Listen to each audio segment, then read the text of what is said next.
Okay, so some students have finished their dungarees on our dungaree workshop, and we actually have since bought this lovely little tool from Prym to fix the buttons. So we're just going to do this now, and the first thing actually we're going to do is make some little holes, because the fabric then doesn't pucker when you put the button through. So we've already worked out that we need the hole for the button to be 2.5 centimetres that way and 1.5 centimetres that way.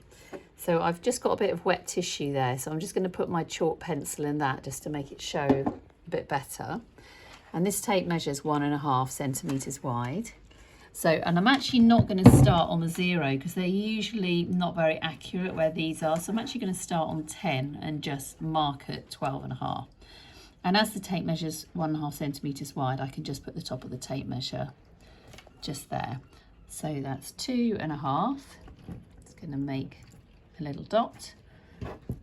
And whoops, I can do the other side as well. So this is what I'm going to measure the other way. So I'm going to put it on 10, 9, 8.5. So there's our 2.5, and then that's 1.5 from the top. So the buttons are going to go there and there. So this is just a little draper hole punch, and I'm using the smallest possible hole because I don't want it to like fray at all later. So I'm going to stick that right on there.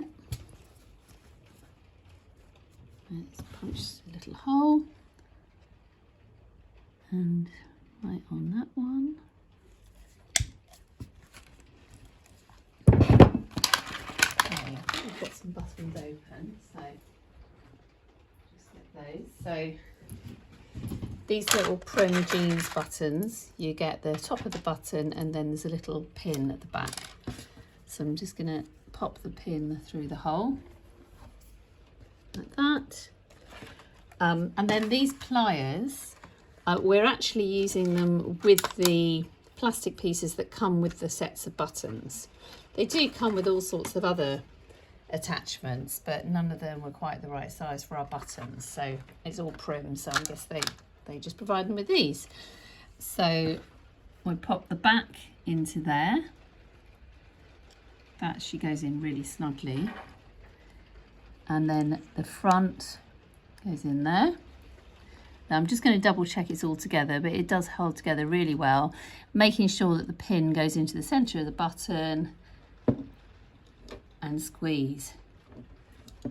Really easy. And then just comes off. And there you can see it's really solid, hasn't puckered the fabric at all because of the little hole, and it's got good solid backing.